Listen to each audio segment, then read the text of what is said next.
Boker Tov, Shalom à tous, à toutes. Bezat Hashem, une excellente journée, beaucoup d'Atzlacha, de Bracha. C'est le 10 Tevet et la Hiloula de Rabbi Nathan, donc que son mérite il nous accompagne. Tous ces tzadikim ils sont avec nous, Rabbi Nathan il est avec nous, Rabbi Nachman il est avec nous, et ils nous accompagnent, ils nous bénissent. Tout dépend de la confiance qu'on met en eux. Ça leur permet de nous aider et de nous amener toutes les bénédictions dont on a besoin. Donc de la santé, ce que vous avez besoin, de la santé, de la parnassa, de la joie, des mariages, du shalom bayit, des enfants, la joie des enfants, et shuvadat, la tête tranquille, la tranquillité, de la sérénité, Bezat Hashem.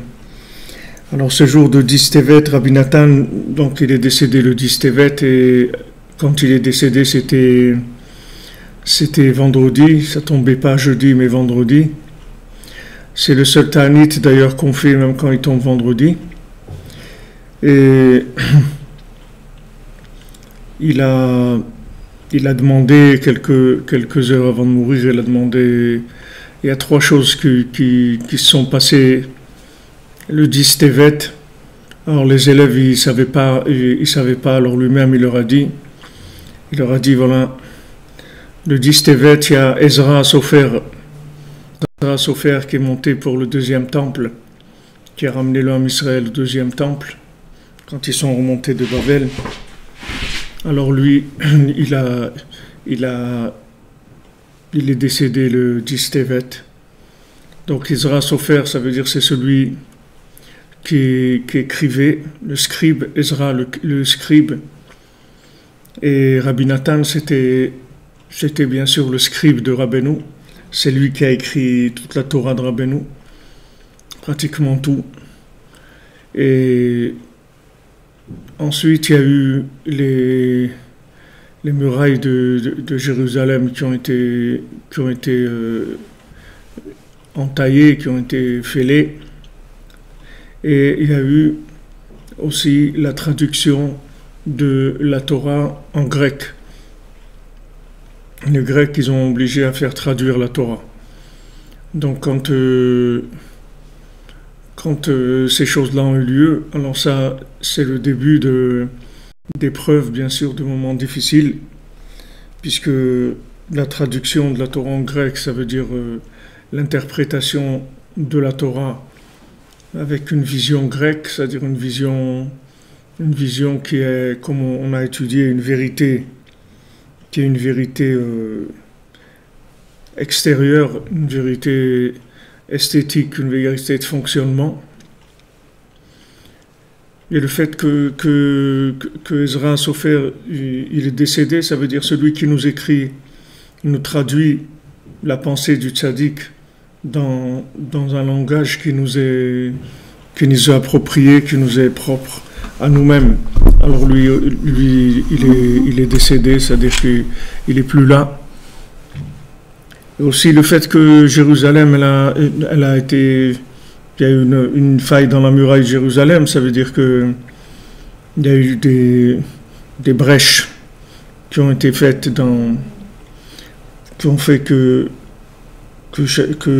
y a des forces extérieures qui peuvent rentrer dans la vie de chacun, comme on voit aujourd'hui. Il y a beaucoup d'influences extérieures, il y a beaucoup de médias, il y a beaucoup de cohortes qui rentrent dans la vie de chacun d'entre nous.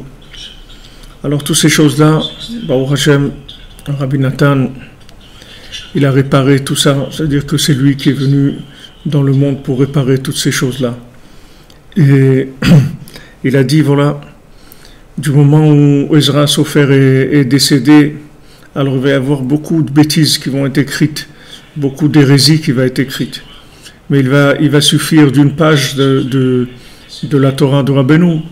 Et une page de la Torah de Rabbeinu, elle permettra de lutter contre toute la folie, contre toute l'hérésie du monde. Donc il a dit, occupez-vous de diffuser, de transmettre les Sfarim de Rabbi Nachman, l'enseignement de Rabbi Nachman. Occupez-vous de ça, que ça ce soit votre activité principale, la transmission de ce qui va permettre de sauver le monde. Puisque Rabbi Nachman, il a amené toutes les solutions pour sauver l'humanité. Et c'est une question de temps. Et ce temps-là, il dépend de combien la transmission, elle va se faire à un nombre de gens plus grand, combien on va pouvoir atteindre de gens plus éloignés, combien on va pouvoir aider de gens. Baruch Hashem, on a des milliers de gens qui suivent les cours. Nous, on fait en français, il y a d'autres en anglais, il y a en espagnol, il y a en russe, il y a en hébreu, il y a en yiddish, il y a Baruch Hashem, beaucoup de langues dans lesquelles il y a des gens qui transmettent la Torah de Rabbeinu. Alors, notre activité principale, c'est de ça, puisque nous, on s'est rendu compte que ce médicament-là, c'est ce qu'on cherchait depuis qu'on est conscient d'exister depuis notre enfance. Et que c'est toujours Rabbi Nachman qu'on a cherché, on a toujours cherché cet enseignement-là. C'est ça qu'il nous fallait. Ce sont des paroles qui sont adaptées aux maladies de génération dans lesquelles on vit et jusqu'à la venue du Mashiach. Donc voilà, on dit, nous, on nous a aidés, on nous a sauvés, on nous a ouvert les portes de la connexion avec notre âme, la connexion avec le tzaddik, la connexion avec Hachem. Donc nous aussi, on se sent aussi l'obligation d'aider les autres aussi, parce que nous, s'il n'y avait pas des gens qui nous avaient pas aidés, alors comment on ne serait pas arrivé, s'il n'y avait pas des gens qui s'étaient mis à notre disposition pour pouvoir nous transmettre les enseignements de Rabbi Nachman, alors nous aussi, on serait pas, on aurait été là où on aurait été, avec la Torah traduite en grec, dans le meilleur des cas, si c'était pas sans Torah du tout, dans le monde de l'inversion totale. Donc de ça, il faut remercier aussi beaucoup le Rav Besançon, Cheikh qui est Shlema, Israël Yitzhak Ben Fortuné, qui a tellement consacré sa vie à diffuser Rabbeinu, il a tellement écrit de livres et rapproché de gens. Il a passé toute sa vie à ça, il a donné toute sa vie pour aider les gens à connaître Rabbi Nachman, à se rapprocher.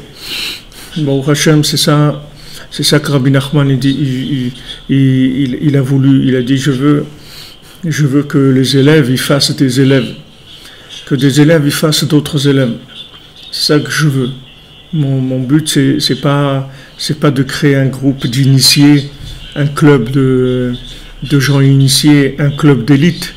Mon but c'est que chaque élève il doit faire des élèves. Du moment où il est un élève de Rabbi Nachman, ça veut dire qu'il a une possibilité à son niveau de transmettre. Il y en a qui transmettent à des millions, il y en a qui transmettent à des centaines de mille, à des milliers, à des dizaines. Chacun, là où il est, il doit pouvoir transmettre cette lumière aux gens dont le langage leur est commun. Donc c'est un jour en général à Breslev d'Afatsa, c'est-à-dire où on vend les livres, on essaye de faire comme un jour promotionnel par rapport à la vente des livres. Nous aussi, on a fait dans les titres qu'on imprime nous-mêmes, qu'on édite nous-mêmes. Aussi, je vous remercie aussi mon épouse parce que c'est elle qui me soutient tout le temps pour pouvoir faire le travail que je fais. Et aussi, c'est elle qui a traduit tous les livres et qui passe son temps à traduire, à corriger, à faire la mise en page, à s'occuper. Et Baruch Hashem, il y a toujours 3, 4, 5 livres qui sont en préparation, qui vont sortir là bientôt. Baruch Hashem, du côté de Philon, et les histoires de la vie des Breslevers, voir combien de Breslevers, comment ils ont vécu dans les dizaines d'années qui sont passées. Vous allez voir chacun comment il a vécu ce rapprochement Rabbeinu, comment il a vécu Rabbeinu, comme on dit vivre Rabbeinu. vivre Rabbeinu, c'est-à-dire vivre le tzaddik, vivre connecté. Ça, ce sont des choses extraordinaires, Baruch Hashem. Alors, je la remercie, Bémet qu'Hashem, il lui donne les forces et la santé. Esther Joël Batodet Maïna. Voilà aussi tous les gens, toute l'équipe qui sont autour de nous. Et j'aime pas trop qu'on les cite.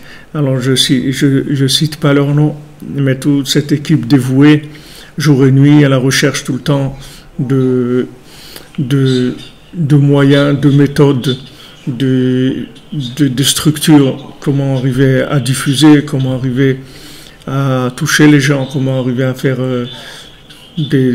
présenter les choses le mieux possible. Comme Rabbi Nachman il a dit, je veux que vous soyez comme un marchand de tissus. Il présente les tissus en laissant un petit peu dépassé. Il laisse un petit peu de tissu dépassé. Et celui qui est intéressé, alors il va voir un morceau de tissu qui l'intéresse, alors il va demander de lui faire voir la pièce, et à ce moment-là on fait descendre la pièce du tissu et on lui montre. Donc bien sûr, Rabbeinu, il est pas venu avec une optique d'agressivité du tout, même pourtant que Rabbeinu c'est mettre les amito, que Rabbeinu il a la Torah de Mashiach, puisqu'il a dit lui-même, mes enseignements, ce sont les enseignements de Mashiach, et Mashiach il ne fera que diffuser tout ce que j'ai enseigné, et ces outils-là, il les diffusera à grande échelle, c'est ça ce qu'il va faire Mashiach, c'est-à-dire que les gens seront prêts, c'est tout. Et aussi, bien sûr, il y a des moyens de diffusion, Baruch Hashem. Aujourd'hui, voilà, on peut parler de Rabbeinu, et il y a des milliers de gens qui écoutent. Un monsieur, il m'a envoyé hier, et il m'a dit, j'ai découvert les cours. Il m'a dit, mais comment je vais faire? Il y a 2300 et quelques cours, même j'écoute 3 par jour. Ça va me mettre des années pour pouvoir les écouter tous. Alors, Bezrat Hashem, doucement, vous commencez, et voilà, vous écoutez celui du jour, et vous rattrapez celui qui vous rattrapez un peu à chaque fois. Et le écart, c'est d'être connecté, c'est ça le principal. Au passage, il n'y a pas, c'est-à-dire j'ai 2300 et quelques, on a des 2300 et quelques cours sur Internet, mais avant on avait un site aussi qui est parti dans les oubliettes aussi. Il y avait, c'est-à-dire en tout on doit bien avoir 5000 cours aujourd'hui, mais enfin tous les anciens on les a pas tous récupérés. Alors voilà, je voulais remercier cette équipe-là. Vous verrez bientôt un nouveau site, breslev.fr. On est en train de le refaire complètement. Et tout ça pour que ça soit plus facile, plus agréable, que ça parle plus, que ça parle mieux, que d'arriver chez les gens. Parce que il faut pas beaucoup, c'est-à-dire que le monde est tellement affamé de paroles divines, comme Hachem a dit, il va arriver un moment où les gens ils vont avoir faim, ils vont avoir soif. Ils vont pas avoir faim de pain, ils vont pas avoir soif d'eau, ils vont avoir faim et soif de la parole d'Hachem. Donc le monde entier est assoiffé de la parole d'Hachem. Maintenant, nous, on doit emmener la parole d'Hachem chez chacun, et par tous les biais possibles, par tous les moyens audiovisuels, par toutes les plateformes qui peuvent exister sur Internet, et partout où on peut arriver de faire de la publicité dans tout ce qui est, dans tous les sites possibles, dans tous les journaux possibles, dans les arrêts de bus, dans les gares, les aéroports, dans les hôpitaux, partout où on peut arriver à permettre à quelqu'un de se connecter, parce que le problème c'est que les gens ils cherchent. Ils ont un malaise, ils sont pas bien dans leur peau, ils ont de la frustration, ils sont tristes, ils sont pas bien, ils vont vers des bêtises parce qu'ils sont pas bien. Mais Béhémet, s'ils découvrent Rabbi Nachman, ils vont être bien dans leur peau, ils n'auront plus ces problèmes-là, ils vont se sentir connectés, ils vont se sentir pris en charge, ils vont se sentir aimés. Ils vont sentir de l'affection du tzaddik. Le tzaddik, il nous aime vraiment et se bat pour nous tous les jours, sans répit. Rabbi Nachman, il se bat pour nous tous les jours. Il a dit, je suis là, je suis avec vous, je vous abandonne pas, je vous quitte pas, je reste là avec vous. C'est uniquement l'enveloppe physique qui est pas là. C'est comme si vous avez quelqu'un, un être cher qui est là, mais il n'habite pas dans la ville où vous habitez, c'est tout. Alors vous parlez avec lui au téléphone, mais vous le voyez pas physiquement. Rabbi Nachman, c'est la même chose, physiquement on ne le voit pas, mais il est là, il est à côté de nous, à côté de chacun, parce que c'est la tâche qu'il a prise sur lui, c'est pour ça qu'il est venu dans le monde. Donc, je remercie l'équipe qui s'occupe de toutes ces personnes-là qui donnent leur vie pour diffuser Rabbeinu sans limite et chercher toujours des moyens plus efficaces, plus perfectionnés. Et voilà tous les gens qui nous soutiennent, qui nous envoient tout le temps des encouragements quand ils écoutent les cours. Alors, ils disent voilà, que c'était bien, que ça leur a fait du bien, que ça les a aidés, que ça leur a parlé, que ça leur a changé leur vie. Tout ça, ces feedbacks-là, ils sont très importants pour nous parce que comme on est derrière un écran ou devant un écran, comme vous voulez, on est à l'écran, donc ça fait écran. Et bon, Hachem, avec la présence en live et tout, on voit que vous êtes là, on sent que vous êtes là, c'est extraordinaire. Donc merci pour toute la présence et le partage des gens. Chaque partage, c'est de la diffusion. Bah, Hachem, combien de gens m'ont dit, voilà, c'est un ami qui m'a fait découvrir, c'est une amie qui m'a fait découvrir, c'est quelqu'un qui m'a fait découvrir, c'est extraordinaire, etc. Voilà, c'est ça notre travail, de faire découvrir au monde la source de vie.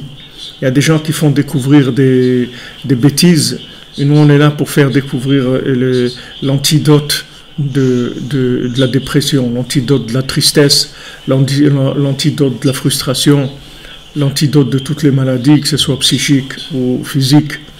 Bezrat Hashem, et bien sûr, merci à tous ceux qui nous aident financièrement. Bon Hashem, sachez que votre participation elle est très importante pour vous d'abord, parce que quand vous aidez la diffusion, c'est vous-même qui recevez directement de Rabbi Nachman. Rabbi Nachman, il a garanti, il a dit celui qui m'aide, il reçoit de moi immédiatement, puisque moi je prends rien, je fais que donner. Donc moi, quand quelqu'un me donne, en fait, il se donne à lui-même. Et Rabbi Nachman, il peut lui donner des choses extraordinaires. Et bien sûr, il participe à la diffusion des paroles de Rabbi Nachman. Et il a part à des milliers de retours de gens vers eux-mêmes, de reconnexion à Hachem. Et c'est la réparation du monde. Donc, Bour Hachem, Ashrenu. Quand j'ai commencé à faire les cours sur Internet, les gens me disaient, mais il y avait personne qui faisait ça à l'époque. Il y a 12 ans, 13 ans. Les gens ne faisaient pas ça, il n'y avait pas de rabbanim. Les rabbanim m'ont dit, mais qu'est-ce que tu fais et tout. Moi, quand j'ai vu ça, je me suis dit, voilà, Mashiach. C'est ça le Mashiach. On va pouvoir communiquer n'importe quelle heure, n'importe quel endroit où on est. On va pouvoir arriver chez chacun. Et chacun va pouvoir faire qu'on arrive chez lui sans trop d'efforts. Juste être à l'écoute, c'est tout. Rabbi Nachman il dit qu'un fou, pourquoi il est fou? C'est parce qu'il n'écoute pas quelqu'un d'intelligent, c'est tout. S'il écoutait quelqu'un d'intelligent, il serait plus fou. Même s'il continue lui à être fou, mais le fait qu'il ne va plus selon sa folie, qu'il écoute quelqu'un d'intelligent, ça va le faire sortir complètement de sa folie. Alors, Rabbeinu, il nous donne des solutions, des médicaments de l'âme. Et si on l'écoute, on sort de notre folie complètement. On soigne, on voit l'évolution en nous. D'abord le redressement dans le chemin, c'est-à-dire on est complètement à côté, c'est-à-dire tout le monde est complètement déraillé, déphasé par rapport à tous les aimants simples de la vie qui sont la personne elle-même, son âme, son conjoint, ses enfants, son travail, sa façon de vivre, déjà corriger sa façon de vivre, de la mettre au point. Et ensuite la connexion, le émettre, c'est-à-dire déjà corriger sa fonction, sa façon de fonctionner, ses idées, ses concepts. Arrêter de prendre des concepts qui sont balancés dans le monde par des fous, par des malades, des gens qui savent même pas eux-mêmes qu'est-ce qu'ils font ici. Bon, Rabbi Nachman, il nous dit exactement chacune ce qu'on est venu faire ici. Donc il n'y a pas de souci à se faire sur ça. Baruch Hashem, on a ce qu'il faut. Et ça, c'est le Emet. Et après le Emet, la Amito, c'est la connexion. Après, il y a de la connexion.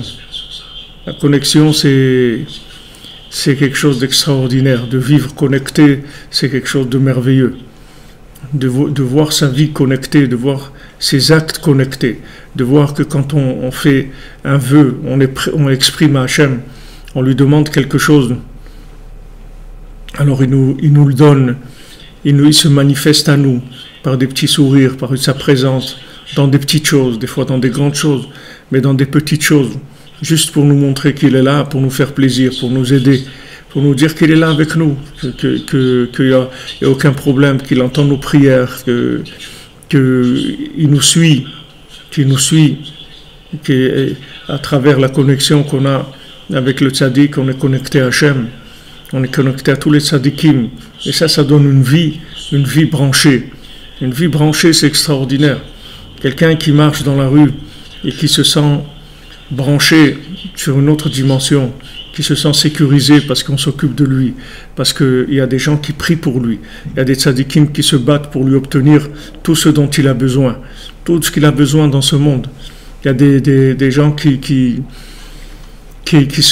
découvrent le tzaddik, qui se branchent. Il y a quelqu'un qui m'a dit hier, avec qui on faisait un échange, lui il était au Kotel et moi j'étais sur la tombe de Rabbi Nachman au milieu de la nuit et on échangeait, c'est-à-dire que moi j'ai envoyé quelques paroles et lui il m'a envoyé quelques paroles et il m'a dit vous savez, quand je suis revenu du Kotel, alors j'ai amené quelqu'un, un de mes voisins, je lui ai dit tiens viens avec moi, tu vas vivre une expérience extraordinaire. Alors je l'ai amené au Kotel au milieu de la nuit pour le 10 Tevet et pour Chatzot.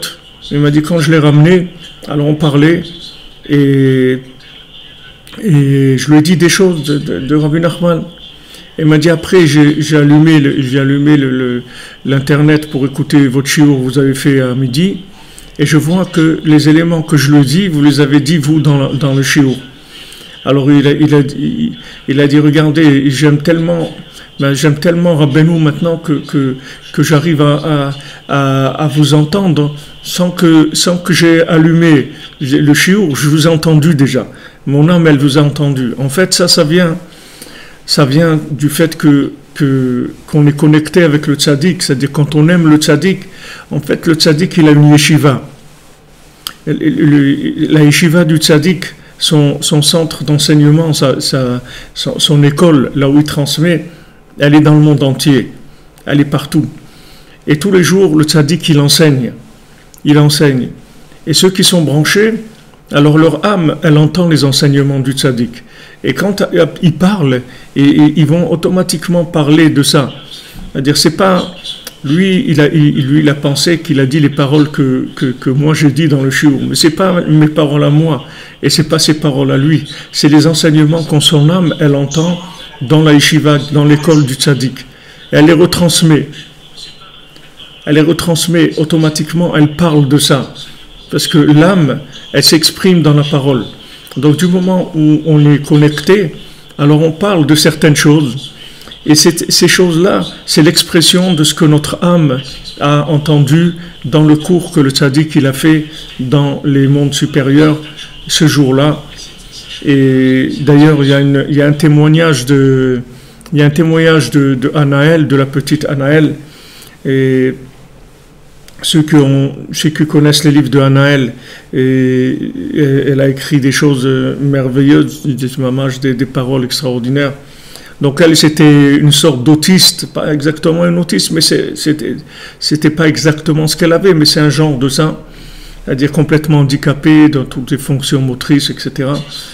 Et donc elle communiquait avec le monde, avec le système des claviers là. Et une fois, ses parents ils voulaient parler avec elle. Donc ils lui ont demandé quelque chose. Elle a dit je peux pas vous répondre maintenant parce que maintenant c'est le moment où Rabbi Nachman il donne son cours en haut et je veux pas rater, c'est-à-dire je dois absolument assister à son cours qui donne dans les mondes supérieurs, dans sa yeshiva en haut, dans le ciel. Et donc tous les soirs, elle écoutait le cours de Rabbi Nachman en haut. Alors nous, on n'a pas ces capacités. Ceux qui ont Ashrei Chelkam, heureux sont-ils, ceux qui sont capables de vivre ça de façon consciente. Mais nous, on ne le vit pas de façon consciente, mais on le vit de façon inconsciente, c'est-à-dire qu'on est branché et on reçoit des enseignements qui sont les enseignements que le tzaddik il a divulgués pour la journée dans le monde. Et ces enseignements, pourquoi ils vont parler quand on va entendre ces enseignements, pourquoi on va sentir que ça nous parle? Parce que notre âme, elle a déjà entendu ça. Ça nous parle, c'est-à-dire c'est quelque chose qui nous rappelle ce qu'on vient d'entendre il y a quelques heures seulement. Mais seulement on n'est pas conscient. C'est comme la Torah en général. On dit que quand un bébé il est dans le ventre de sa maman, alors on lui apprend toute la Torah, on lui montre tout ce qu'il y a à savoir dans les choses les plus profondes, les plus claires, les plus évidentes de la Torah. Et après, quand il naît, il oublie. Et en fait, après, la vie, c'est que de se rappeler de ce qu'on sait déjà. C'est pas une découverte de quelque chose où on démarre à zéro. On a tout on a déjà vu tout. On a déjà tout entendu. Notre âme, elle vient de monde spirituel, de monde supérieur, de monde spirituel. Et donc maintenant, quand elle est dans ce monde, en fait, elle fait que retrouver les connexions avec ce qui était déjà, ce qu'elle savait déjà. De la même manière, quand vous vous mariez, alors votre conjoint, c'est votre conjoint, c'est-à-dire c'est pas de maintenant, c'est pas une personne que vous avez rencontrée. J'ai rencontré quelqu'un, j'ai connu quelqu'un, c'est pas quelqu'un, c'est la personne que vous connaissez déjà, vous la connaissez déjà. D'ailleurs, c'est pour ça que pourquoi vous vous mariez avec cette personne sur des milliards qu'il y a sur Terre? Pourquoi vous avez choisi cette personne-là? Parce que vous la connaissez, c'est tout. Seulement, vous n'êtes pas conscient tant que vous ne l'avez pas rencontré. Quand vous le rencontrez, vous voyez, il se passe des choses, il y a de la communication, il y a de l'entente, il y a un désir de construire ensemble, etc. D'où ça vient, ça? Pourquoi ces deux personnes et pas quelqu'un d'autre et pas si... Parce que ces gens-là, ils se connaissent déjà depuis longtemps. Tout est déjà prêt, c'est déjà pré-enregistré. Après, on fait que juste redécouvrir ce qu'il y a en nous.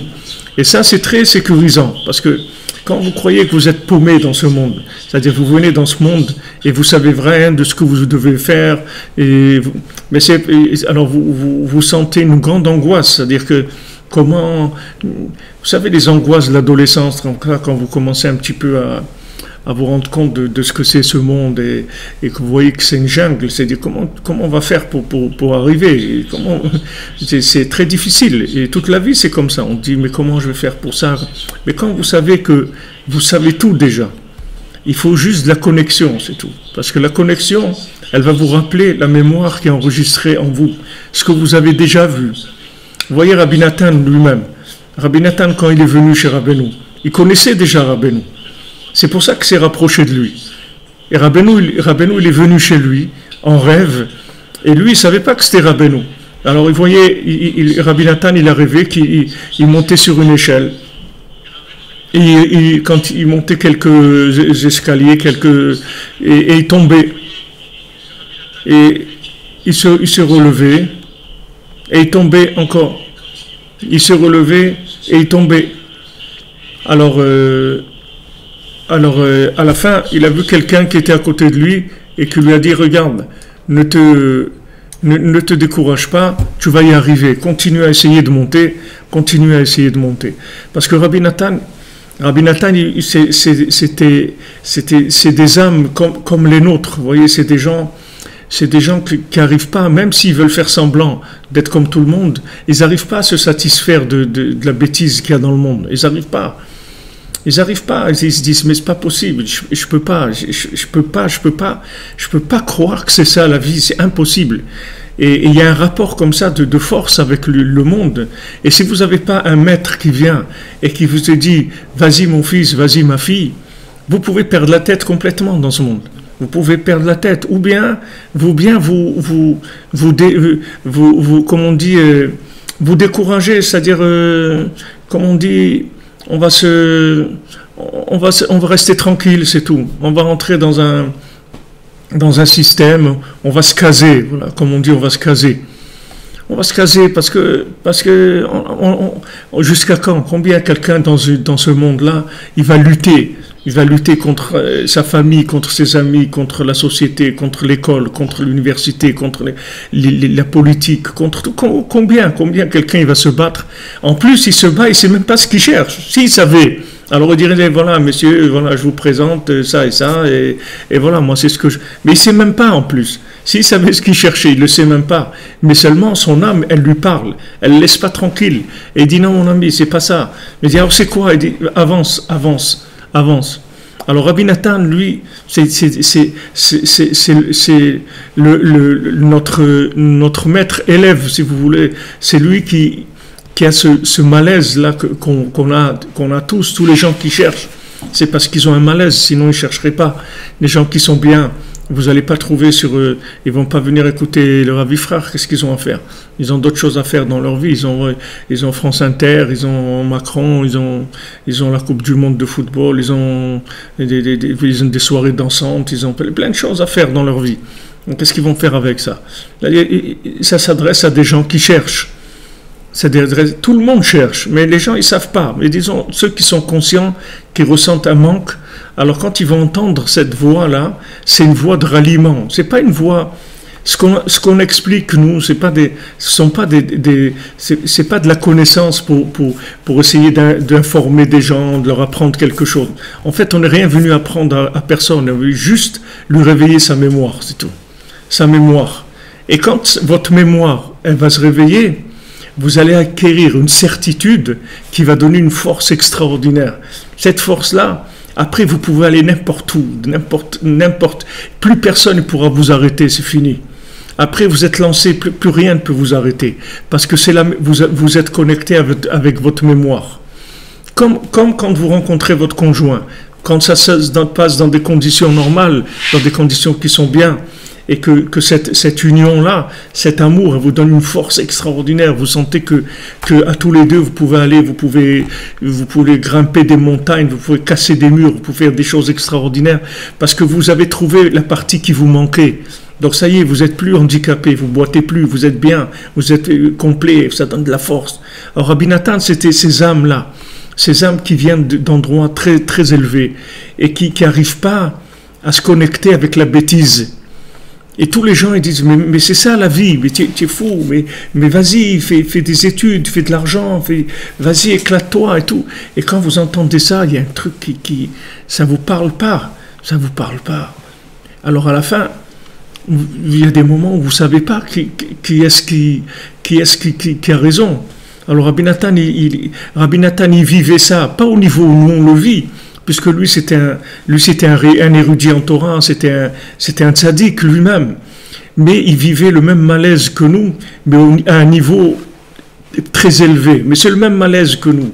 Rabbi Nathan, quand vous voyez le Likutei Tfilot, vous faites le Likutei Tfilot, il vous parle. Le Likutei Tfilot, il vous parle. Pourquoi? Parce que c'est le malaise que lui il a vécu, c'est notre malaise à tous. Seulement, lui c'est un grand élève. C'est l'élève de Rabbeinu. Donc tout le malaise du monde entier, il a ressenti lui-même. C'est pour ça qu'il a tellement souffert. Alors il était dans une famille de religieux, de gens qui étaient dans le chemin classique et qui parlaient contre les chassidim, puisqu'il est venu à l'époque où juste après le Baal Shem Tov. Juste après, pas vraiment juste après, mais 2 générations après, où il y avait encore beaucoup d'opposition au chemin du Baal Shem Tov. Donc Rabbi Nathan, il est arrivé à ce moment-là, et son beau-père, qui était un très très grand rave, qui était rave sur 60 villes, c'était un homme qui était très très connu, très respecté dans le Ham Israël, le rave David Tzvi. Alors lui, je crois qu'il s'appelait Oyarbach, je ne me rappelle pas le nom de famille. Alors lui parlait tous les jours contre les chassidim. Une fois, je ne sais pas s'il avait un cours une fois par jour, une fois par semaine, où il parlait contre le Baal Shem Tov, les chassidim, qu'il ne faut pas s'approcher de ça, et tout, c'est quelque chose de pas bien, etc. Lui, il a été élevé là-dedans, Rabbi Nathan. Mais seulement, mon âme me parle. C'est-à-dire que tu peux m'embrouiller jusqu'à un certain niveau, mais il y a un moment où tu ne vas plus m'embrouiller parce que mon âme, elle sent que c'est pas vrai. Donc Rabbi Nathan, il sentait quelque chose qui allait pas. Donc un jour, il s'est fait tirer par son copain qui l'a amené. Ça aussi, de chaque chose de Rabbi Nathan, vous pouvez apprendre des choses. C'est qu'on a besoin d'amis. Pourquoi on a besoin d'amis? Tout simplement que un ami, c'est quelqu'un qui, comme on dit ami, dans le mot ami, il y a le mot âme, il y a le mot aimer. C'est-à-dire un ami, c'est pas quelqu'un, en hébreu c'est la même chose. Chaver, c'est le même sens. Chaver, en hébreu, le chaber, ça veut dire unir, connecter. C'est ça le chaber. Alors un ami, c'est quoi? C'est quelqu'un qui nous aide dans la connexion, en fait.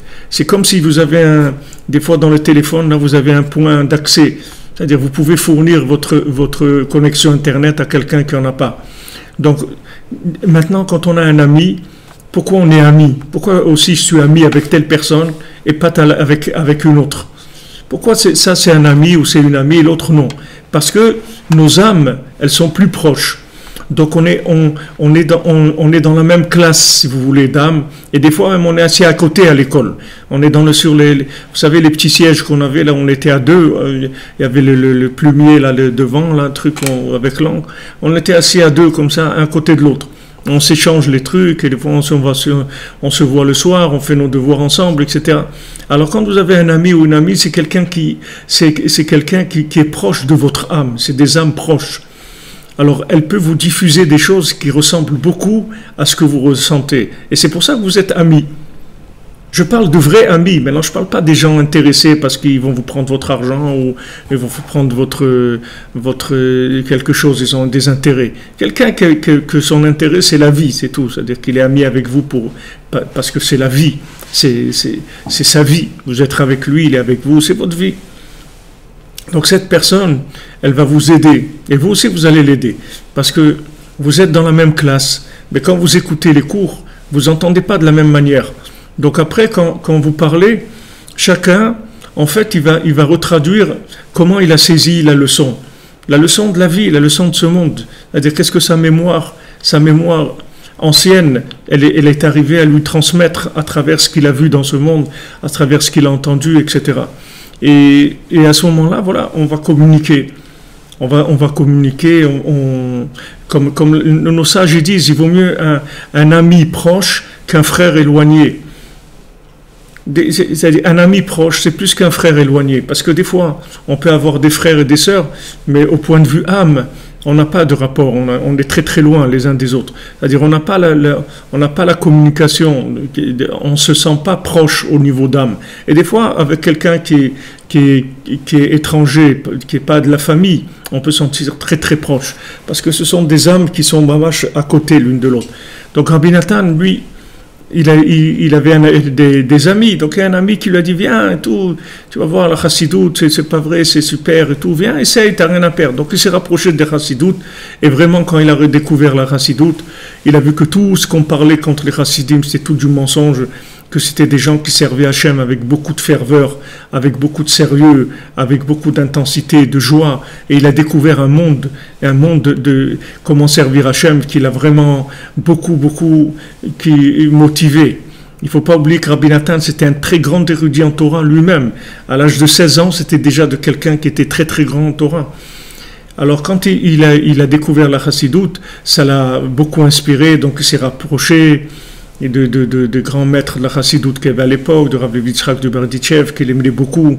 Il appelait mon petit Natale, il appelait Rabbi Nathan. Il aimait beaucoup Rabbi Nathan, Rav Yitzhak de Berditchev. Et comme ça, il a passé une période avec la chassidoute, mais il est arrivé à la limite de ce que la chassidoute pouvait lui fournir. C'est pas une question d'intelligence, c'est une question de connexion. C'est-à-dire que vous sentez un manque. Alors, bien sûr, son entourage et tout, mais qu'est-ce qu'il y a, voilà, c'est la chassidoute, tout ça. Il sentait un manque. Et quand il est arrivé à un moment comme ça, où il se sentait dans une absurdité totale par rapport à cet entourage-là, bien que c'était la chassidoute, alors c'est là où il est rentré dans une synagogue, il a fait des télim, il a fait des psaumes, Et il s'est endormi, il a rêvé de Rabbeinu, cette histoire avec l'échelle, où il monte, il descend, il monte, il descend. En fait, cette échelle, c'est quoi? C'est la connexion avec les mondes supérieurs, la connexion avec son âme. Alors Rabbi Nathan il dit, mais j'essaye et je retombe, j'essaye et je retombe. Alors Rabbeinu lui a dit, essaye encore, tu vas voir, tu vas arriver à te connecter, tu vas voir que tu vas y arriver. Alors après, quand il a rencontré Rabbeinu lui a dit, on se connaît déjà, parce que c'était lui qui était venu dans son rêve. Donc de ce que Rabbi Nathan il a vécu, tout le monde peut apprendre, parce que en fait c'est notre vie à chacun. Seulement c'est fait dans un niveau qui est plus comme on dit, c'est le modèle type. C'est le modèle type du chercheur, du paumé de ce monde, celui qui est paumé dans ce monde. Rabbi Nathan, c'est l'image parfaite de l'individu paumé dans ce monde. Voilà ce que c'est Rabbi Nathan. Donc quand il va vous parler, vous allez vous sentir que c'est vous qui parlez en fait. Ça vous parle tellement parce que c'est vous. C'est-à-dire qu'il est en train de vous parler du même malaise que vous avez. Lui, il a eu ça, mais seulement 10 fois plus, c'est tout. À un niveau, c'est même pas 10 fois plus en quantité, c'est un niveau plus élevé, c'est tout. Donc maintenant, quand lui, à son niveau, où il pouvait être lui-même une sommité de la Torah dans le monde, il est devenu l'élève de Rabbeinu à l'âge de 22 ans. Il a tout abandonné, une carrière de grandeur dans la Torah, une carrière, une grande carrière dans la Torah. Il a tout jeté pour être l'élève de Rabbeinu et pour devenir son scribe. Cette chose-là, vous allez la vivre, vous aussi, à votre niveau. À votre niveau, vous allez le vivre. C'est-à-dire que vous allez dépasser la ceinture sociale, la ceinture familiale, la ceinture de ce que les gens ils veulent vous transmettre. Ou, vous savez, des fois des gens ils sont paumés, alors ils veulent qu'il y ait d'autres qui soient paumés avec eux, comme ça fait moins de paumés quand on se trouve plusieurs paumés ensemble. Alors ça, mais même c'est-à-dire on est paumé, mais il y a une solution, c'est pas possible. Mais il y a des gens, ils ont cherché un petit peu, ils n'ont pas eu la force de continuer. Rabbi Nathan, il a cherché pour nous, il a souffert pour nous, il a ressenti des choses très très fortes pour nous. Tout son passage, c'est pour nous. Il a vécu si vous voulez, le modèle parfait du paumé de ce monde. Mais à un niveau très élevé. Donc maintenant, quand nous on l'entend parler, en fait, c'est notre modèle à nous, de chacune, c'est son modèle. Donc tous les manques qu'on peut sentir, tous les malaises qu'on peut sentir, quand on voit Rabbi Nathan, on voit que c'est vrai ces malaises-là. On voit il faut pas qu'on nous dise qu'on est fou, qu'on n'est pas normaux, qu'on n'est pas comme tout le monde. Mais c'est normal qu'on n'est pas comme tout le monde. Il n'y a personne qui est comme l'autre. Tout le monde est différent. C'est pas parce qu'on a fait des chaînes de fabrication qu'on a tous les mêmes t-shirts ou les mêmes chemises qu'on est pareil. On veut nous rendre pareil, mais on n'est pas pareil du tout. Chacun il a une âme. Seulement, il y a des maîtres, que ces maîtres-là, ils incluent les âmes des autres. C'est-à-dire ils sont capables de vous rappeler votre mémoire. Alors vous avez besoin du maître. Vous avez besoin de l'élève, encore plus que le maître, parce que le maître, c'est celui qui amène l'enseignement des mondes supérieurs, mais l'élève, c'est celui qui les a vécus dans les mondes inférieurs. C'est celui qui est sur le terrain, il est arrivé à trouver la connexion, et qui surtout, il a suivi son malaise. Il a respecté son malaise. Il ne s'est pas casé. À aucun moment, il s'est casé. Il a cherché jusqu'à ce qu'il a trouvé. Il ne s'est pas donné de répit jusqu'à ce qu'il a trouvé. Comme il dit David Ameller, je ne me donnerai pas de répit, je ne donnerai pas de sommeil à mes yeux tant que je n'ai pas trouvé l'endroit du Beth Amikdash, l'endroit du temple, l'endroit de la connexion. Tant que je n'aurai pas trouvé ça, cet endroit-là, qui est la pierre de base sur laquelle Hachem il a créé le monde entier, tant que David Ameller il n'avait pas trouvé cet endroit-là, il a dit je ne donnerai pas de repos, je ne donnerai pas de répit. C'est-à-dire il a cherché jusqu'à qu'il a trouvé la connexion. Maintenant, nous, c'est la même chose.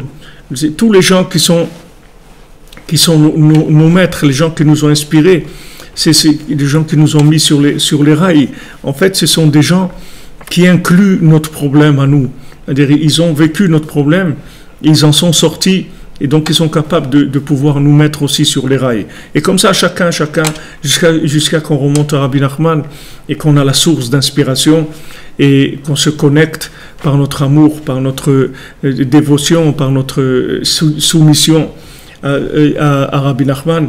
Parce que, enfin, on a trouvé un maître, quelqu'un qui nous a dit, mon fils, ma fille, je te connais, je sais qui tu es. Je sais ce que tu vis, je sais ce que tu passes, exactement. Take it easy, sois tranquille. Tout va bien aller. C'est tout. Maintenant que tu es là, tout va bien se passer. Ne te fais aucun souci. Tout va aller bien, je vais te connecter. Alors cette connexion-là, c'est ça qui donne et ça les gens qui sont dans Breslev, ils vous le diront, tous les Bresleviens, ils vivent ça. Que vous apprenez quelque chose et vous voyez après, vous parlez avec quelqu'un et il vous dit des choses qui sont par rapport à ce que vous avez appris aujourd'hui. En fait, vous croyez qu'il y a une coïncidence. C'est pas une coïncidence. C'est une connexion. C'est pas une coïncidence. Il n'y a pas de coïncidence. C'est de la connexion. Ça veut dire que comme maintenant notre âme, elle entend les paroles du tzaddik, comme Rabbi Nachman il dit que notre âme, elle voit, elle entend des choses extraordinaires, sans arrêt. Mais le problème, c'est que le corps, il est très épais. Donc, elle n'arrive pas à communiquer de façon consciente. Si maintenant le corps, il était moins lourd, moins rustre, moins ballot comme ça, moins paysan, alors l'âme, elle pourrait avoir une communication beaucoup plus fine avec lui, beaucoup plus sensible. Mais comme le corps, il est tellement lourd, et chez nous, il est tellement épais, que l'âme, elle a du mal à communiquer, directement avec nous. Alors c'est difficile de sentir les choses. Mais quand on entend à l'extérieur des choses, alors ces choses-là, ça nous rappelle ce que notre âme, elle a entendu, puisque ça vient pas de nous-mêmes, ça vient de l'extérieur. Alors on arrive à capter le message et on voit qu'en fait, on a entendu la même chose. Alors nous, on croit que c'est une coïncidence. C'est pas une coïncidence. C'est une connexion. C'est parce qu'on est tous connectés à une source de sagesse qui se distribue tous les jours. Tous les jours, Rabbi Nachman, il fait son cours tous les jours et il enseigne des choses tous les jours. Et ces choses-là, on les entend. Chacune, il les entend. Et si maintenant, dans des cours, vous voyez que des choses qui vous parlent tellement fort, c'est pas parce que le Rav Yifrach, il sait des choses. C'est pas ça. C'est uniquement, vous entendez juste la voix que vous avez entendue vous-même. Vous entendez vous-même. Mais seulement, vous n'arrivez pas à être conscient de la chose. Mais quand vous allez le vivre plusieurs fois, vous allez voir après que ça va être quelque chose d'évident et vous allez vous habituer aussi à ça. Ça va plus être quelque chose d'extraordinaire pour vous parce que vous allez voir que ça va devenir quelque chose de la vie de tous les jours. Qu'on va parler de la même chose, qu'on va se sentir connecté sur la même chose dans le temps. Parce que dans le temps, le tzaddik, il enseigne tous les jours un enseignement qui est en rapport avec la vie de la journée.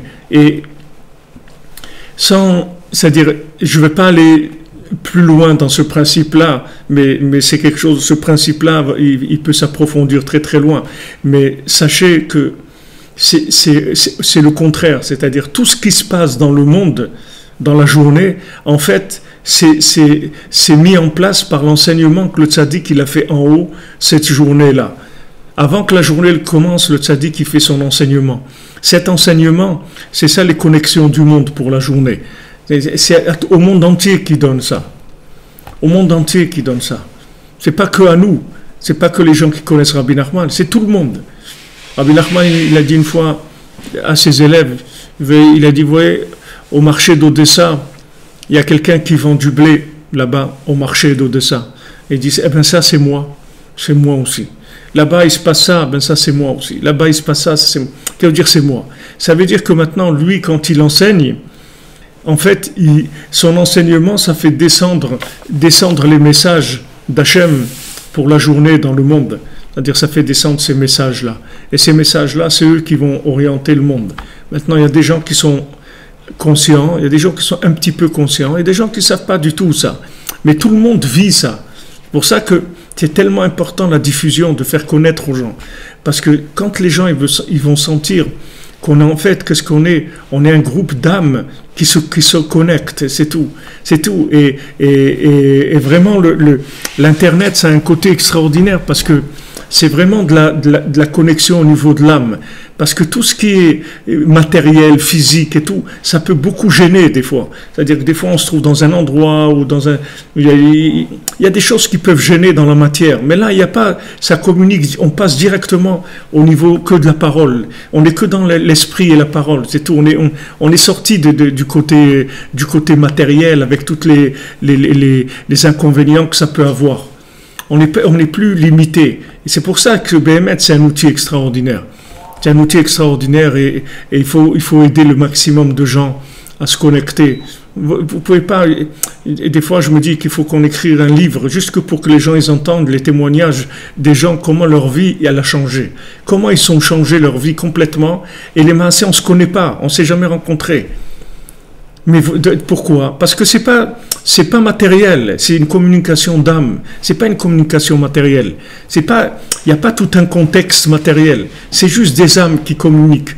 Et qu'est-ce qu'on a besoin? On a besoin de la nourriture de l'âme. C'est ça qu'on a besoin. Notre âme, elle est assoiffée. Donc on a besoin de communication que de recevoir de la nourriture pour notre âme. Donc on reçoit à travers des enseignements, à travers des paroles. Ça nous suffit. On n'a pas besoin de plus. On n'a pas besoin de plus, on n'a pas besoin d'une conférence ou d'un colloque ou un truc. C'est vrai que quand on se rencontre des fois et tout, c'est agréable, ça fait plaisir et tout, c'est des moments de joie. Mais le principal, c'est la communication de l'âme, c'est ça le principal. Et bon, Hachem, on a un maître élève, on a Rabbi Nathan, que c'est sa Hiloula aujourd'hui. Et vous savez, Hiloula en hébreu, ça veut dire mariage. On appelle la Hiloula, le mot ça veut dire mariage, parce que chaque année, la personne que c'est sa Hiloula, il monte d'un niveau, si vous voulez. Une année, c'est comme un cycle, et la personne, elle monte à un autre niveau, donc elle va rencontrer un autre niveau de conscience de l'infini. C'est ça l'évolution qu'il y a dans les mondes supérieurs. C'est qu'à chaque fois, on acquiert une nouvelle conscience d'Hachem, c'est-à-dire une vision plus profonde de l'infini. Donc à ce moment-là, c'est un moment de mariage, c'est-à-dire c'est un moment de mariage avec un niveau plus élevé de la conception de l'âme. C'est ça ce qui s'appelle un mariage. C'est pour ça que le jour de la Hiloula, ça veut dire Hiloula, ça veut dire mariage. Avec qui il se marie le tzaddik? Il se marie, c'est-à-dire il rencontre un niveau plus élevé de conception d'Hachem. Donc après, il peut nous donner des choses nouvelles qu'il a découvertes. Et donc le jour du mariage, il fait des cadeaux. Les gens qui viennent, c'est pas les gens qui sont invités qui font des cadeaux. C'est lui qui fait cadeau aux invités. Lui, il fait cadeau aux invités, il leur fait cadeau à ceux qui sont venus au mariage. Donc c'est un jour où on fait la Hiloula de Rabbi Nathan. Donc Bezrat Hashem, il va nous faire des cadeaux à tous, à toutes, chacune, ce que vous avez besoin, ce que vous attendez dans votre vie, ce qui va vous soulager, ce qui va vous rendre heureuse que Bezrat Hashem, ce jour-là de la Hiloula, chacune reçoit ce qu'il a besoin. Et il fait cadeau, c'est-à-dire cadeau, ça veut dire qu'on n'a pas payé, c'est-à-dire on n'a rien fait pour ça, on l'a reçu gratuitement. Alors on continue un petit peu dans notre texte. Ça, j'ai fait quelques paroles pour l'Ichvot la Hiloula de Rabbi Nathan et essayer de parler un petit peu de la grandeur de cet homme-là. Alors, on dit on a vu hier que Hachem, il a jeté la vérité par terre et il a éloigné de son visage. C'est-à-dire, il a dit la vérité que lui-même a créée. Mais il a dit, cette vérité-là, elle est trop théorique. J'ai besoin que cette vérité, elle passe par la terre, c'est-à-dire elle passe par du vécu, elle passe par du féminin, et à ce moment-là, tu reviendras vers moi et tu verras que tu vas comprendre autre chose.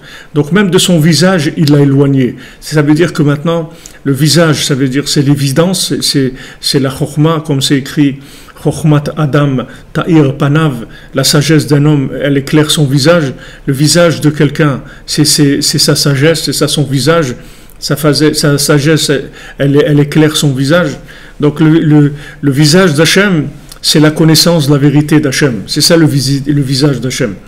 Et la connaissance d'Hachem, c'est d'arriver à découvrir la miséricorde totale d'Hachem.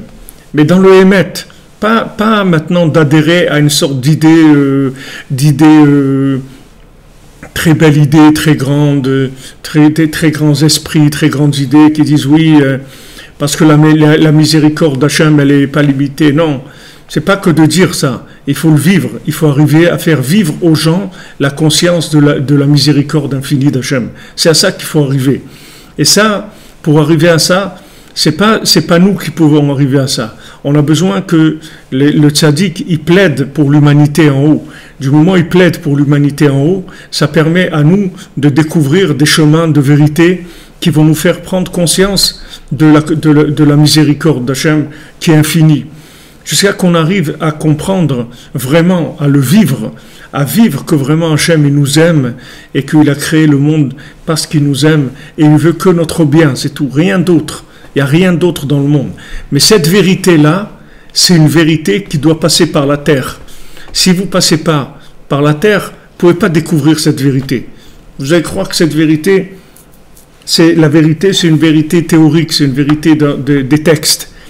La vérité des textes, c'est du émet, c'est de la vérité. Mais le émet, les amito, c'est de connaître Hachem dans sa pensée la plus profonde. Comme on dit que sauf Maaseh de Marshavatrila, c'est-à-dire la fin de l'action, elle était présente dans la pensée originelle. C'est-à-dire au début, Hachem, il avait une pensée. Il a créé le monde pour aimer l'homme, pour lui donner une possibilité de le connaître plus. C'est pour ça qu'il a créé le monde.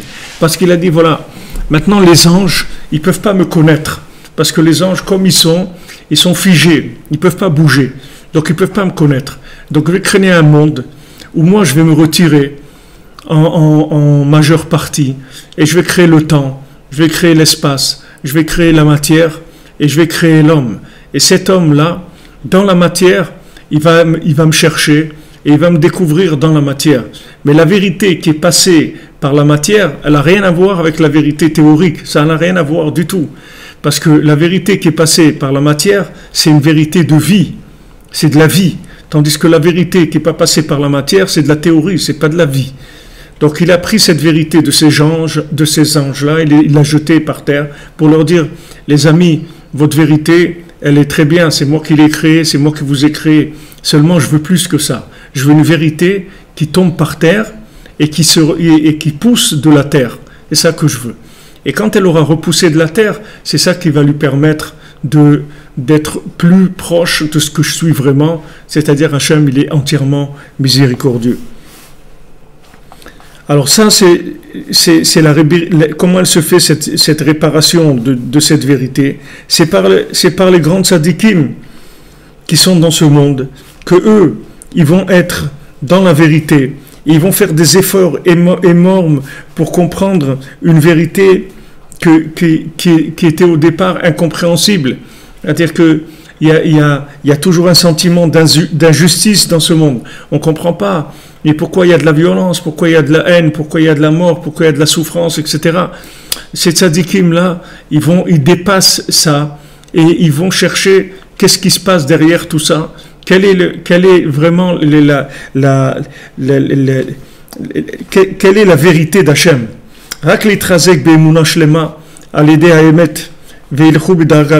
Eux, ils se renforcent dans la Emouna et ils avancent, c'est tout.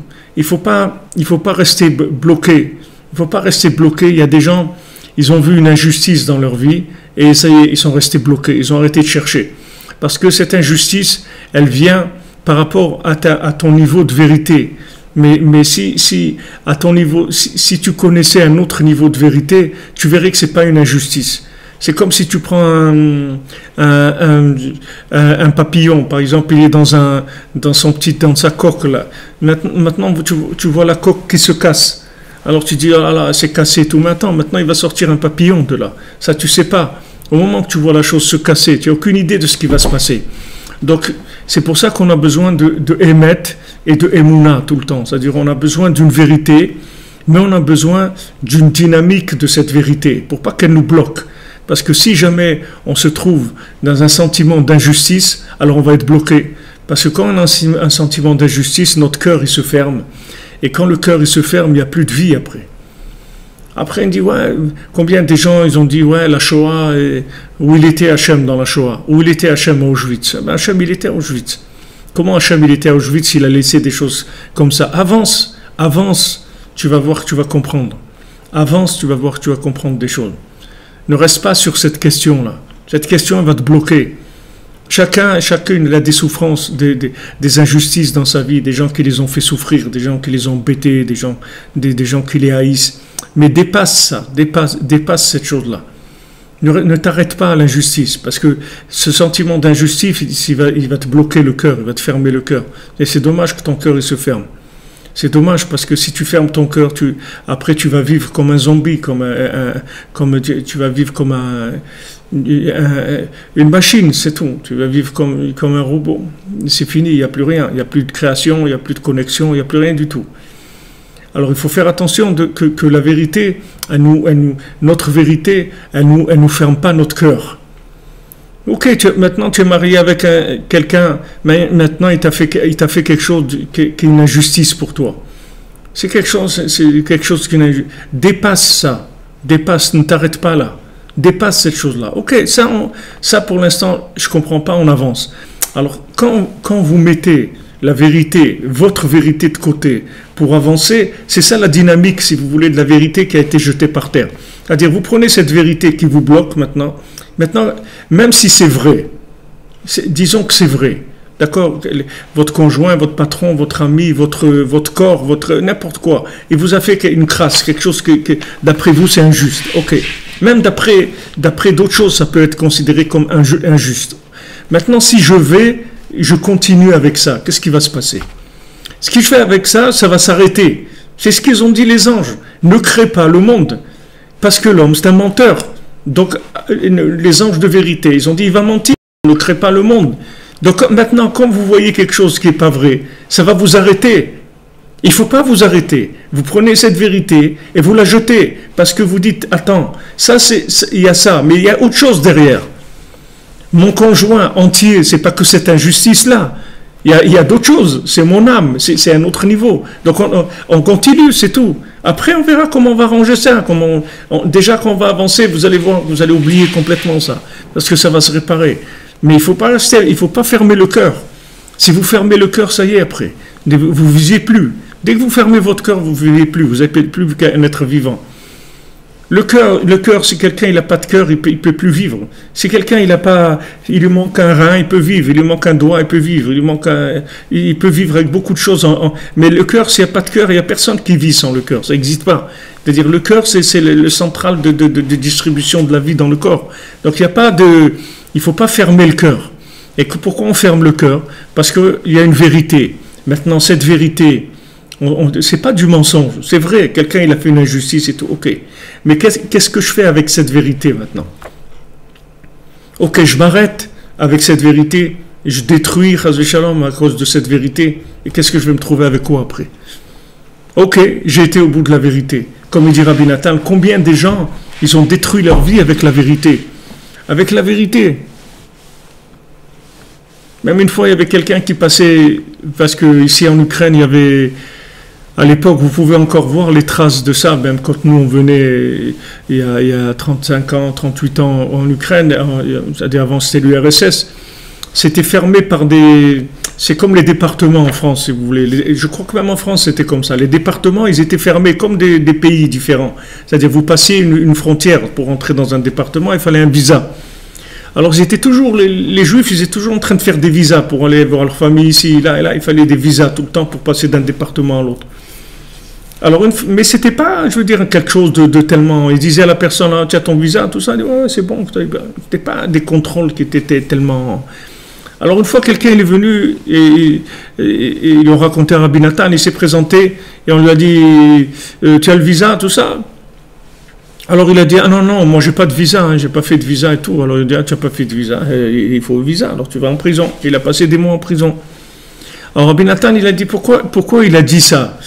Maintenant, eux lui ont dit c'est bon pour le visa, il aurait dû faire ouais, c'est bon, c'est tout, et passer. Maintenant, il voulait non, une vérité plus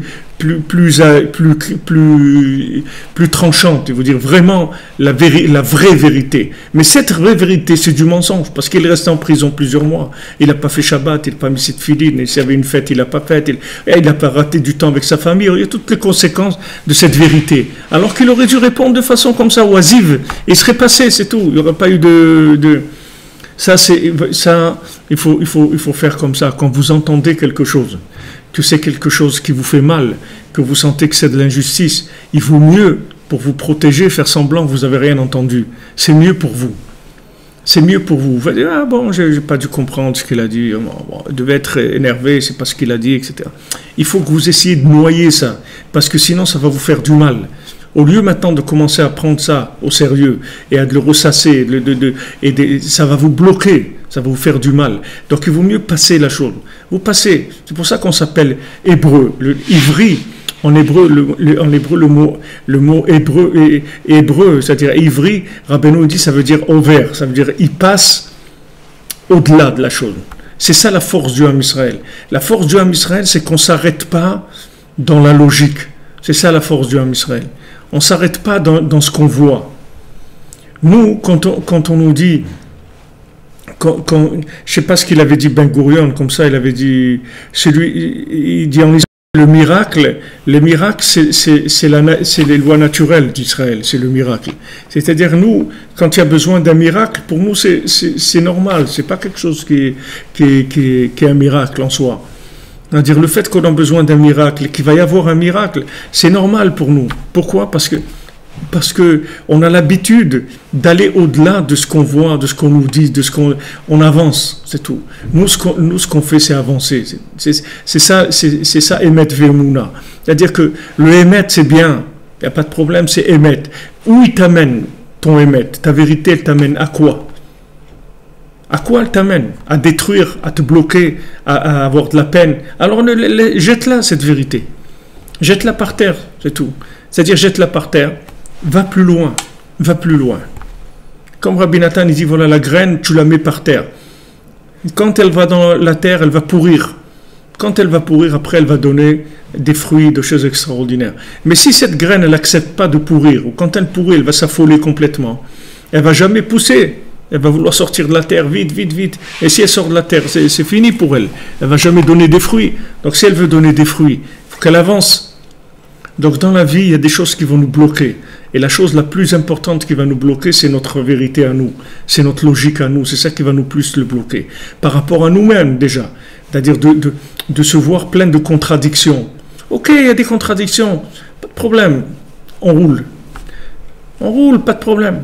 Quelqu'un il m'a demandé ça hier, et il m'a demandé, quelqu'un il fait pas Shabbat, il fait pas Shabbat ou truc, est-ce qu'il peut faire autre chose? Je sais pas qu'est-ce qu'il a dit. Une autre chose, est-ce qu'il peut mettre les tefilines s'il fait pas Shabbat? De quel rapport ça? Ouais, mais il faut être quand même, il faut être logique, il faut être sincère, et tu fais, non, ça je peux faire, ça je peux pas faire, c'est tout. Alors on avance, c'est tout. On s'arrête pas. On ne s'arrête pas sur des principes, on ne s'arrête pas sur des vérités, des vérités par principe. On cherche la vie, pas la vérité qui est un principe qui va nous bloquer. On avance, c'est tout. On roule. Ok, il y a ça, on avance, c'est tout. On avance. Rabbi Nachman dit, c'est comme deux personnes qui se battent. Deux personnes, ils sont sur un ring. Maintenant, il ne va pas dire, ouais, il m'a mis un coup. Non, il donne des coups, lui, c'est tout. Lui, il doit donner des coups en permanence. Il ne doit pas regarder les coups qu'il prend. Lui, il doit donner des coups en permanence. Nous, on doit avancer. Maintenant, qu'est-ce qui va nous bloquer le plus pour avancer? C'est notre vérité. C'est-à-dire, on va se juger avec les éléments qu'on a, nous. On va juger les autres avec nos éléments, nous. À quoi ça va nous amener à ça? Réfléchissez à quoi ça amène. Regardez tous les gens où ils sont arrivés dans leur vie avec leur logique. À quoi ça les amener? Ah ouais, mais non, ça, j'accepte pas. Ça, pour moi, ça passe pas. Ça, c'est... Pourquoi ça passe pas? Pourquoi ça passe pas? Parce qu'il y a des principes. Il faut être... Et quand même, avec tout ce que j'ai fait... Non, mais tout ça, ok, toute cette vérité, jette-la. Jette-la parce qu'elle va te bloquer. Rentre dans la Emouna. Il va y avoir mieux. Il va y avoir mieux. C'est pour ça qu'on est là aujourd'hui. Vous croyez, avec tout ce qu'il a souffert, le Ham Israël, si on n'avait pas ça, mais on aurait disparu depuis longtemps. Le monde aussi aurait disparu d'ailleurs. C'est pas que nous, parce que si nous on n'est plus là, il n'y a plus personne qui est là. Mais qu'est-ce que c'est notre force? Notre force, c'est ça. Ivri, on est ouvert. C'est-à-dire, on est capable de passer au-delà. Il y a des pays qui nous ont fait des crasses, des pays qui nous ont fait des injustices, des pays qui nous ont trahis. Ok, on avance, c'est tout. On avance, on ne s'arrête pas. On ne s'arrête pas. Emet et Emouna. Dès qu'il y a du Emet qui va nous bloquer, tant que le Emet, il nous fournit de quoi avancer, de quelque chose qui est bien pour nous, pas de problème. Dès que le Emet, il va nous bloquer, on le jette par terre. C'est-à-dire, on le rentre dans la Emouna. On dit, ça va aller, Bezat Hashem. Ça va aller bien, pas de problème. Ça va aller, ça va être bien. Ouais, mais regarde tous les problèmes. Non, mais ne regarde pas ça. Regarde que ça va aller bien, c'est tout. Ça va aller très très bien. Ça va être extraordinaire, tu vas voir. On va y arriver, ça va être merveilleux. Ce monde-là, il va devenir merveilleux. Vous voyez, tout ce que vous entendez, tout ce que vous voyez, toute cette violence, toute cette haine, tout ça, c'est de l'incompréhension, c'est tout. Des gens qui se sont bloqués sur des principes, sur des vérités qui n'en sont même pas. Ils croient qu'ils ont des vérités. Au nom de la vérité, tout ce qu'ils ont fait comme bêtises dans le monde, tous avec leur vérité. Alors si le jour où chacun il est d'accord, il prend sa vérité, il la jette par terre, et vous allez voir que tous les gens ils vont se donner la main, ils vont être contents, c'est tout. Parce que qu'est-ce qu'ils cherchent les gens? Les gens ils cherchent à vivre, ils cherchent quoi?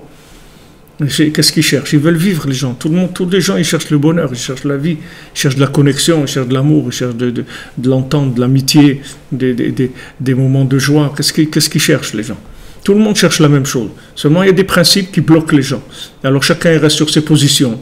Et ça fait des guerres, et ça fait de la haine, et ça fait de l'incompréhension. On avance, c'est tout. On jette ça et on avance. Le Ham Israël, il est capable de faire ça. Et le Ham Israël, il enseigne ça. Et Rabbeinu, il enseigne ça parce que il nous dit ne restez pas sur votre vérité.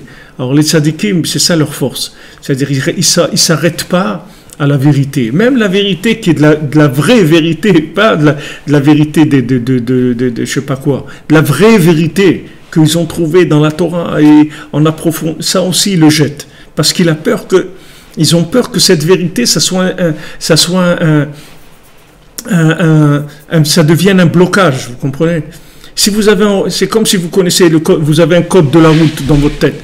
Alors vous devez respecter ce code parce que vous ne pouvez pas faire autrement. Cette vérité que vous enregistrez, il ne faut pas que ça devienne un code parce que ça devient un code, ça va vous bloquer, ça va vous fermer, ça va vous enlever les possibilités de découvrir ce qu'il y a à découvrir. Pourquoi? Parce que vous savez des choses. Donc c'est bien de savoir des choses, mais seulement jamais il faut que ce que vous apprenez, ça vous empêche d'avancer, c'est tout. Donc pour ça, Rabbi Nachman, il a vu qu'il n'y a rien d'autre à faire que de jeter la vérité, c'est tout.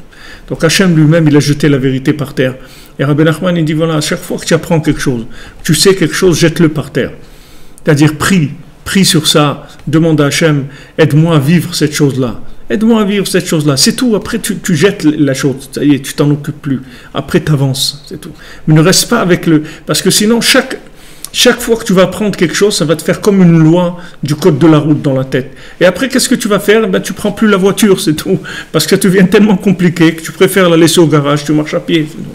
Parce que c'est devenu trop compliqué, tu peux pas. C'est devenu trop compliqué.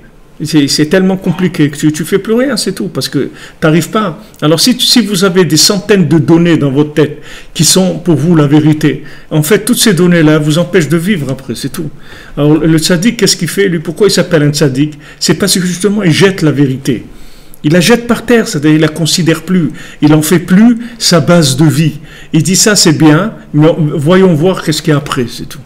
Et voilà, il se lance tout de suite dans ce qu'il y a après. Alors, Bezat Hashem, dans cette journée-là, grande journée à Sarah Betevet, Iloula de Rabbi Nathan, Bezat Hashem, qu'on reçoive tous les brachot qu'on a besoin, la refoua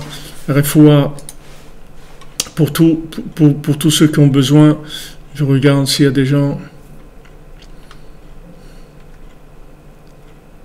Ah voilà, quelqu'un, merci, Quentin Bou qui a dit, un juif qui ne croit pas au miracle n'est pas réaliste. Voilà ce qu'il a dit, Ben Gurion. Ça veut dire que c'est la réalité, c'est tout. Les miracles, c'est la réalité, c'est tout. Si vous voulez que ça soit votre réalité, ça va devenir votre réalité.